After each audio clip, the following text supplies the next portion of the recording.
Eu tô com o Alan Rodrigues aqui, meu nome é Rafael Bastos, sou designer de produto.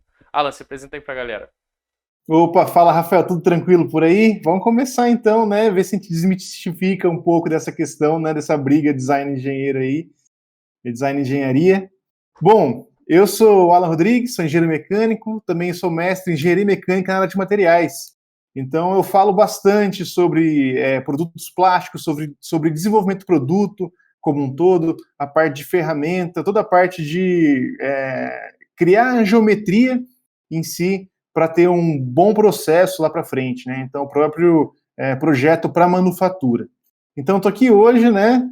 A gente vamos conversar sobre esse tema polêmico aí do design generativo, uma coisa que veio bastante nova aí, que eu acho que tem tudo a ver com impressão 3D, né? Que tanto eu mexo, quanto você também mexe, o Rafael mexe também. Então, eu acho que tem tudo a ver. É isso. Bom, apresentando um pouquinho melhor, eu sou Rafael Bastos, sou designer de produto. Fiz uma especialização em design generativo pela Autodesk. E esse assunto é muito interessante, é uma coisa nova, principalmente no Brasil. A gente basicamente, acho que não tem ninguém aqui que está fazendo isso. E tem uma aplicação incrível, tanto para a indústria quanto para produtos finais, aeroespacial, principalmente a galera está utilizando muito isso lá fora. E a gente vai desmistificar aí o que é isso, onde vale a pena ser aplicado. E vamos lá então, é isso. Eu acho que a gente talvez possa dar um passo atrás e também explicar para as pessoas o que é o design generativo, né? Porque eu acho que pode ter muita gente que está chegando aí e não entende muito bem como é que funciona, o que é. É, Você quer falar para a gente um pouquinho? Não, pode falar, você é especialista no assunto. Então, basicamente, o design generativo ele quebra um pouco o paradigma de como nós desenhamos coisas, como é que o ser humano constrói as coisas. Antigamente a gente, até hoje, né, isso é utilizado, a gente pensa em alguma coisa e desenha ela, enfim, pode ser tanto desenho como fazer um protótipo, uma massinha, enfim, o que for, a gente idealiza, constrói e testa. Deu problema, a gente vai lá, imagina de novo, constrói, testa. Isso é um pouco da dialética, né? A forma até do ser humano enfim, de raciocinar. O design generativo quebra completamente esse padrão. Em vez da gente desenhar o que a gente quer, a gente vai informar para o programa quais são as solicitações, quais são o que aquela peça tem que cumprir de função, e o programa vai sugerir diversas formas de acordo com o meio de manufatura, o material que você quer utilizar, enfim, os encaixes, tudo isso. Então, basicamente, em vez de nós desenharmos, o software ele vai utilizar. Tem alguma coisa para complementar? O que eu ia falar é que as geometrias que a gente vê, principalmente quando você não tem uma limitação muito boa de processo de fabricação ali que você vai utilizar, né? Você acaba tendo geometrias ali praticamente impossíveis de fazer em outros tipos de processos ou extremamente difíceis e também quase impossíveis de um ser humano desenhar, né? No software paramétrico, pegar, sei lá, Fusion, Inventor, SolidWorks, CATIA, pegar um software e desenhar. Então fica realmente bem complexo aí, dá para ver, tem aquela carinha de design generativo quando você vê a peça. E lembra muito os nossos ossos, os ossos do ser humano. Né? Tem uma pegada muito orgânica, assim, que é muito interessante até para a gente observar como é que a natureza é tão inteligente. Né? Porque ela já sabe Exato. a forma que é mais resistente, enfim, e utiliza isso aí durante muitos anos, né? Milhões de anos Milhões de aperfeiçoando as anos. geometrias E a naturais. gente só está começando a abrir essa caixinha agora, né? Mas assim, e o legal disso tudo é que você ainda pode adequar isso ao que você tem dentro da sua casa, né? O que você tem de ferramenta, o que você tem se você tem uma usinagem, se você tem uma impressora 3D, se você tem, enfim, uma laser cutter, né? Tipo, você pode falar para o programa, olha, eu tenho isso aqui, o que eu posso fazer de melhor com isso? E você não conseguiria Uhum. desenhar essa forma se você pensasse, nem que você tivesse anos e anos de experiência desenhando.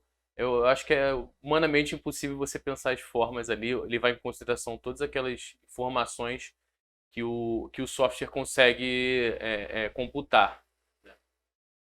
Eu acho que a gente já pode passar para as perguntas, né? Senão, Beleza, vamos lá. para as suas. Hum. Bom, então minha primeira pergunta, Rafael, está aqui sobre design generativo. É essa questão que a gente estava conversando agora há pouco, né? Será que o design generativo vai substituir o designer, vai substituir o engenheiro ali? As fábricas vão demitir todo mundo e trabalhar só com software? Né? Será que vai acabar com essas profissões aí? Isso aí é apocalipse, né? A galera tem mania de achar que uma tecnologia vai substituir o ser humano. Eu acho que tecnologia nenhuma tem capacidade de fazer isso se o ser humano estiver trabalhando da forma correta, né? Exercendo o que ele tem que fazer. E aí eu acho que a função do designer não é projetar formas só, né? O design tem essa função também de desenhar. Inclusive o nome da palavra é essa, né? Mas mais que isso é saber quais são os problemas relevantes a serem tratados enfim, entender quais são as dores do ser humano e por que você está fazendo uma forma ou outra e não somente ir lá desenhar um sketch enfim, achar uma forma bonita que as pessoas considerem esteticamente aprazível.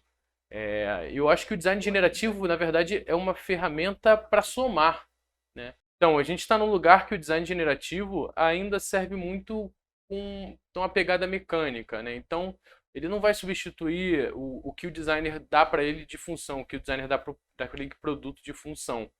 Quais são as interfaces, como é que aquilo vai, como é que você pega naquele objeto, qual é a textura daquilo, qual é a cor que aquilo vai ter, enfim, qual é a utilidade daquilo? Ele basicamente hoje em dia se limita à estrutura, né? A estrutura daquele objeto e como você pode ter uma maior resistência mecânica.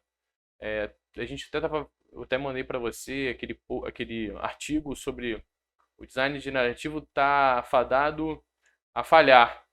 E nesse artigo muito legal, vou até deixar aí para quem quiser ver, ele mostra enfim, os pensamentos de um arquiteto que também tem muita aplicação para arquitetura, né, o design generativo, que ele dizia que o design generativo basicamente substitui o arquiteto e não funciona muito bem e coisa e tal, mas ele, assim, ao meu ponto de vista, claro, ele botou na cabeça dele que o design generativo vai resolver tudo. E não, eu acho que não é essa a proposta, né? Ele leva em consideração esforços mecânicos. Ponto.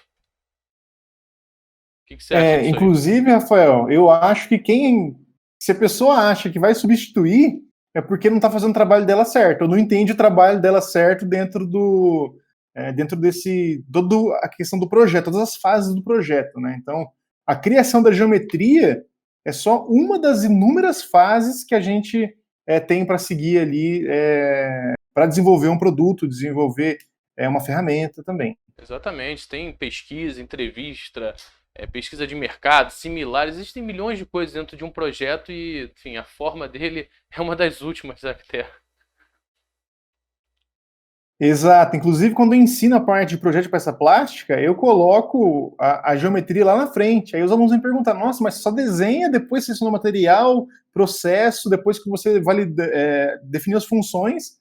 Mas para mim, fazer isso antes é perder tempo, né? Você Pois é, cria ali, mas, pô, que material que eu vou usar? Eu não sei. pois é, exatamente. Enfim, tem várias perguntas antes, né? Você chegar à forma. Exato. Eu acho que infelizmente, o design está indo para um caminho muito visual, né? O ser humano é um ser muito visual, né? A gente compra com os olhos, já tem aquele ditado. E até por isso que muitos produtos eu acho que dão errado, assim, porque a galera foca só no visual e esquece da função. Exato. Vamos passar então para a próxima pergunta, já que a gente falou que já não substitui de forma alguma o profissional.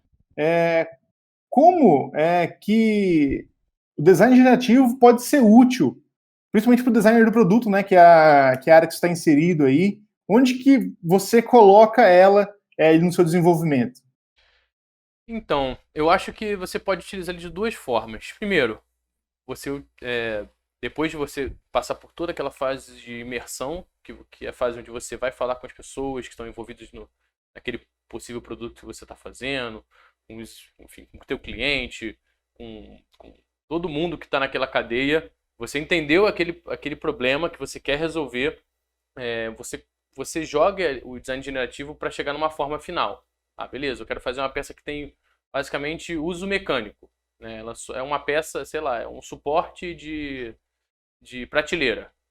E beleza, vou utilizar ela para poder fazer aquela minha estrutura ali. Você pode fazer uma carenagem por fora ou não, mas enfim, você pode chegar a essa peça final com design generativo, apenas dando para o programa as informações que você quer. E tem outra forma que eu considero até mais interessante, é você utilizar ele como uma inspiração, né? Então você tem uma ideia de objeto, você faz toda essa parte, você utiliza o design generativo e enxerga ali, ó, opa, olha o que o programa fez aqui. Eu estava pensando em fazer um quadrado. Tem várias possibilidades de fazer isso e eu acho que pode abrir muito a mente da gente. E não acho que a estética, apesar de ser muito interessante, eu não acho que a estética do design generativo é bonita. Isso é um gosto pessoal. Eu não gostaria de ter uma coisa na minha casa que parecesse um osso, né? Eu não acho que é bonito, mas funcionalmente é super legal. E por que não talvez utilizar isso com uma carenagem por fora? Você aproveita a estrutura e utiliza ali para poder ter uma maior resistência mecânica. Ou então você redesenha o que você estava pensando a partir daquelas formas que foram geradas. Eu acredito que tem essas duas formas de você utilizar. Sim, exatamente que isso que eu ia falar, que eu também não acho bonito aquelas geometrias lá, tudo galho de árvore, né? Uma raiz de árvore. Pois é. Eu acho que funciona muito, muito próximo também. É uma utilidade, né? Igual o scanner 3D. Você vai fazer um processo, lá você cria uma nuvem de pontos da sua peça escaneada. Só que o scanner não te passa a superfície, o sólido certinho. Você tem que pegar aquela nuvem de pontos, tratar ela para que ela vire um sólido que você possa trabalhar, possa reprocessar Uhum. e assim por diante, né? Então, da mesma forma que a nuvem de pontos que você escaneia serve de inspiração, o design generativo também te ajuda bastante. Então, assim, se você colocar mais material naquele lugar que ele falou que pode menos, você vai gastar um pouco a mais com material, mas pode ser que a peça fique Sim. esteticamente muito melhor. E sem falar, às vezes, ser mais fácil de ser manufaturada, né? Às vezes, os designs generativos, a gente faz uma otimização lá, você tem as iterações, né, que são as fases que o software vai passando para poder atingir aquele seu objetivo final, e ele vai retirando material cada vez mais. Ele começa num blocão, né, que ele atende exatamente o que você pediu. Ah, eu quero que você tenha suporte que você está fixo aqui na parede, e aqui você não pode passar. Então ele começa com um blocão e ele vai tirando material, né, várias iterações, ele percebe onde está com mais estresse, onde está com menos, e vai fazendo essa brincadeira de cada. Né? E no final ele chega a muito, muito vazio, assim, né, com muito pouco material. Mas às vezes aquilo ali vai ser super difícil de ser manufaturado, e às vezes você voltar um pouquinho vale mais a pena do que você ter aquela última iteração, entendeu?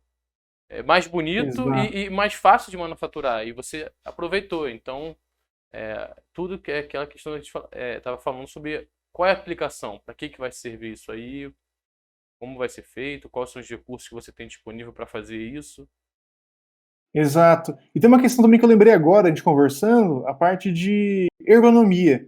Será que o É design bem generativo legal. consegue analisar a ergonomia do produto? Falar, não, esse produto aqui, eu vou projetar pensando que vai ser um ser humano que vai Isso é legal. usar como se fosse um cabo do martelo, sei lá. Isso é bem legal. E não, hoje em dia não consegue. Isso é um sonho meu. Que eu estava até comentando num grupo que eu tenho de designers que eu acho que aí sim o design generativo chegaria num lugar muito legal, né? E você levar em consideração os membros dos seres humanos e como é que vai ser melhor para aquela pessoa ativar aquele produto, enfim, trabalhar com aquela interface e ele levar em consideração tanto é, análise ergonômica, antropométrica, que é a análise das maiores e menores tamanhos do ser humano. Então você pega o maior homem da maior altura, com os maiores dedos, enfim, e até a mulher mais baixa com os menores dedos, e você levar em consideração isso, que é um estudo super importante para você fazer qualquer produto. Se você quer fazer um telefone, ele tem que ser, você tem que conseguir utilizar ele se você tem 1,80 m, se você tem 1,50 m. Você tem que conseguir chegar nos pontos. E hoje em dia, poucas empresas fazem isso. Inclusive o celular você vai mexer, se você não virar ele completo, você não consegue pegar a binha lá em cima. E coloca um botão lá em cima ainda. Pois é, exatamente. É, É, A próxima pergunta aqui, Rafael, até você já falou um pouquinho também, as principais vantagens e desvantagens aí, na sua opinião, de se usar design generativo, tá? Principalmente aí em relação, né, falando da geração de ideias da forma convencional. Isso. Então, se puder falar um pouquinho mais pra gente aí, designer trabalha muito com essa criação de ideias, né? Acho que o brainstorming é fundamental para quem é dessa área. Então, se puder falar um pouco mais pra gente. Não, eu acho que de cara, assim, a vantagem é a economia de material e maior resistência mecânica. Isso aí, de cara, você pode já tirar já da frente aí, porque você consegue, enfim, formas muito mais resistentes e muito mais otimizadas, né? Em relação à quantidade de material e resistência do que o ser humano, nem no seu dia mais inspirado, conseguiria. Porque o design generativo, o algoritmo leva em consideração diversos inputs de informação que nós não conseguimos processar, né? A gente trabalha de uma forma muito mais cartesiana, né? Quadrado, bola e tal. E quando a gente vai pro computador não tem essa limitação. Agora, eu acho que uma das coisas mais legais é você também levar em consideração o que você tem de manufatura. Então, se você é uma indústria automobilística, você faz peça para caminhão, você tem lá uma fresa, enfim, você pode fazer fundido, você bota isso aí, o programa te diz qual a melhor forma que você vai conseguir fazer com o que você tem em casa, né? Então, às vezes a pessoa não conseguiria chegar àquele resultado, ou, pô, vou ter que comprar uma máquina nova, porque ela não consegue nem imaginar a forma com que ela poderia resolver aquele problema e o computador consegue, né? Então, acho que abre muitas possibilidades, enfim, para atender a aplicação das pessoas. Exato, até mexendo com usinagem, assim, nesse meu tempo de ferramentaria, às vezes você vai usinar uma peça, vai usinar uma marcha de um molde, então você precisa criar um dispositivo, um gabarito para fixar aquela peça para que você possa usinar. Então, normalmente, a gente faz isso em casos extremos. Então, se não for um extremo, por que eu vou ter que usinar outra peça, gastar mais material para poder usinar essa peça aqui? Então, não tem tanta necessidade. Então, eu acho que o engenheiro, o projetista, o designer, ele consegue pensar, né? Ter essa noção de como vai ser melhor, mas aí perde nesse ponto das vantagens que você comentou. Com certeza. São ferramentas, né? A galera tende a, pô, se eu não sei desenhar, eu posso ser designer. Se eu não sei fazer conta, eu posso ser engenheiro. Tem essas coisas assim, né?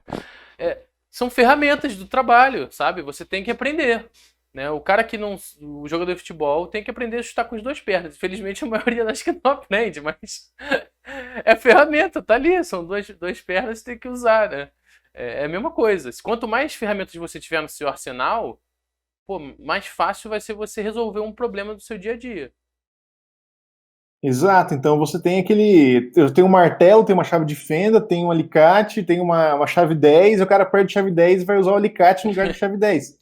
Vai dar certo? Provavelmente, mas vai sofrer um pouquinho, viu? É que nem tentar chutar de letra, né? Ah, é. Ai, ai. tem que se virar. Então, quanto mais opções, melhor, né? Com certeza, com certeza. Assim, hoje a gente está num momento que tem muita informação. YouTube, tem diversos sites também aí de cursos online com preço super acessível. Até o curso do Alan também muito bacana para quem faz engenharia, para designers também, de peças plásticas que, pô, é incrível. E tem muitas opções hoje em dia que antes era muito mais difícil, né?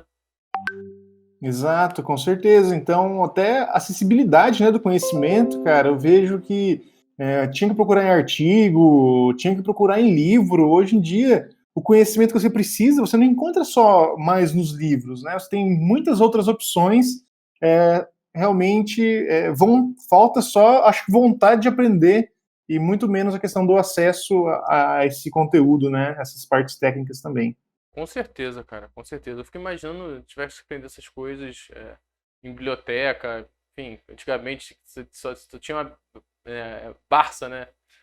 Né? Pô, enfim, o conhecimento era muito mais restrito, hoje em dia tá aí para todo mundo. Exato, eu lembro até na escola, né? Tinha trabalho para fazer, então a gente já marcava de ir no cara, na casa do cara que tinha Barça. Então lá já era o centro que a gente ia concentrar o trabalho. Pois é. Hoje em dia, cara, qualquer. Você joga no YouTube, é difícil você não ter um tutorial de software, é difícil você não ter, enfim, um conhecimento, ainda mais se você sabe inglês. Isso aí eu também acho que é uma ferramenta também fundamental para quem, qualquer profissional hoje em dia, é saber inglês. E porque isso aí te dá acesso à informação, a informação da fonte, né, cara?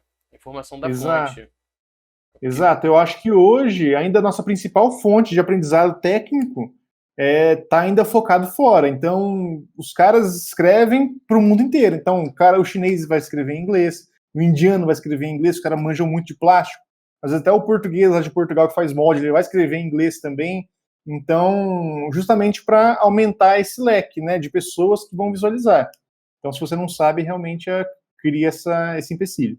eu fico imaginando a quantidade, principalmente na sua área, né, de essas plásticas, a quantidade de informação que não deve ter na China, né? Quantidade Exato. de métodos enfim, de coisa que os caras não devem ter descoberto por lá e só deve estar lá em mandarim, né? Acho que é mandarim que eles falam lá. Exato, deve estar lá em mandarim tradicional, escrito lá, aquele monte de rabisquinho.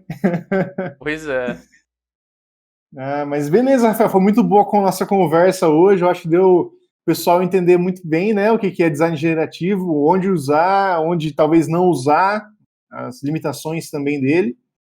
Então, quem quiser conhecer um pouquinho mais, né, seguir o Rafael aí, que ele manja muito da área, tá sempre postando coisa lá no Instagram dele, no YouTube também, que vale com certeza muito a pena esse conhecimento já em português, né? Isso aí. Essa semana, né, eu não sei quando esse vídeo vai sair, nem esse podcast, mas vou lançar também um mini curso aí no YouTube sobre design generativo, então, para as pessoas conseguirem aplicar aí. Então, muito Legal, obrigado importante. pelo papo aí e vamos para os próximos. Valeu, Rafael, que eu agradeço também, pra gente conversar, se juntar aí, e com certeza o pessoal vai curtir muito. Eu acho que vale deixar aí a chamada do que eles querem ver no próximo, né? É verdade, comentar nos comentários ou mandar pra gente inbox mesmo. Qual assunto que vocês querem ver um engenheiro e um designer discutirem? Quanto mais Polêmico, melhor. complicado e polêmico, melhor. Apple versus Samsung. Pronto. Nossa senhora. Então é Mas é isso. isso daí. Valeu, querido. Até Valeu, mais. Tchau, tchau. falou.